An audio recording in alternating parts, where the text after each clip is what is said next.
देर, देर वो भी कानूनी मामलों में, जी हाँ, काफ़ी भारी पड़ सकती है।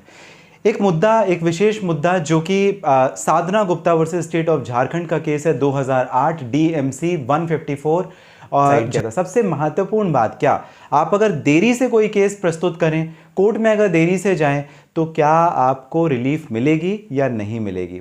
खासकर अगर हम रेफरेंस ले लें तलाक के मामलों का, शादी या मैट्रिमोनियल इश्यूज़ का, क्या उस पर निष्कर्ष निकलेगा। नमस्कार, आप सभी ने शुरुआत की है लीगल एडवाइस में अशोक पांडे के साथ, जहां पर हम विशेष तौर पर आपसे बात करते हैं कानूनी मुद्दों के बारे में।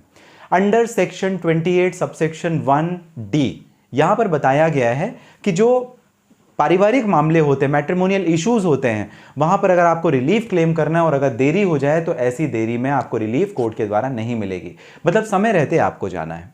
एक ऐसे मामले में जहां पर डिले कर दिया गया, काफ़ी लंबे समय का डिले कर दिया गया और ये डिले था 18 वर्षों का। जी हां, Sadhana Gupta versus state of Jharkhand के केस में पति पत्नी अलग अलग रह रहे थे, लेकिन जो तलाक के लिए आपसी सहमति तलाक का जो केस प्रस्तुत किया कोर्ट में, वो पति पत्नी ने 18 साल के बाद में प्रस्तुत किया।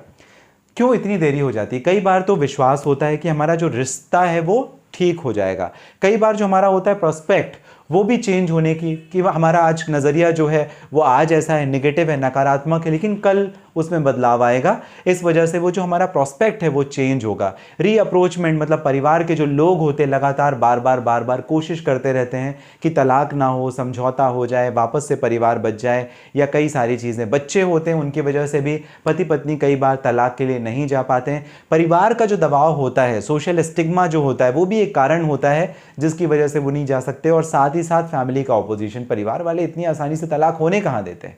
और यही सारे जो कारण हैं, इसकी वजह से कई बार देरी हो जाती है। Sadhana Gupta versus state of Jharkhand 2008 के केस में भी ऐसा ही हुआ।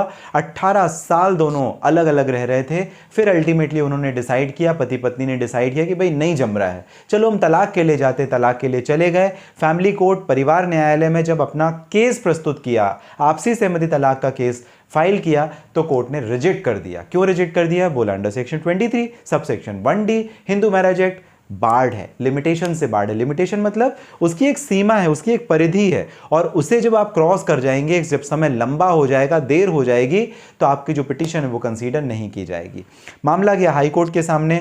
जब हाई कोर्ट के सामने गया तो परिवार न्यायालय के इस मामले को कोर्ट ने सेट असाइड कर दिया, खारिज कर दिया, रिजेक्ट कर दिया, अलग कर दिया, और कहा कि सेक्शन 13B में कंसीडर किया जा सकता है यदि दोनों पति पत्नी चाहते हैं डाइवोर्स तो। लेकिन इन exceptional cases, in general rule वो ये कहता है कि आपको देरी नहीं करनी है। अगर आपके बीच में नहीं जम रहा तो नहीं जम रहा, आप फिर आगे बढ़िए। इसका मतलब ये नहीं कि आपने अपनी आधी या पूरी जिंदगी खर्च कर दी और अंतिम मौके पर आप कोर्ट के सामने जा रहे हैं, तलाक के लिए जा रहे हैं। तो आपको ध्यान रखना है, कॉन्टेस्टेड डाइवोर्स में भी, मैट्रिमोनियल रिलीफ्स में भी, चाहे आप मेंटेनेंस का केस फाइल कर रहे हैं या डोमेस्टिक वायलेंस का फाइल कर रहे हैं, डिले बहुत इंपॉर्टेंट हो जाता है। डिले मतलब देरी बहुत महत्वपूर्ण हो जाती है, क्योंकि जितना ज़्यादा आप डिले करते जाएंगे, हो सकता है आपको जो रिलीफ लेने में दिक्कत का सामना करना पड़े, और रिलीफ की दिक्कत का सामना करना पड़ेगा under the provision of 23(1)D HMA।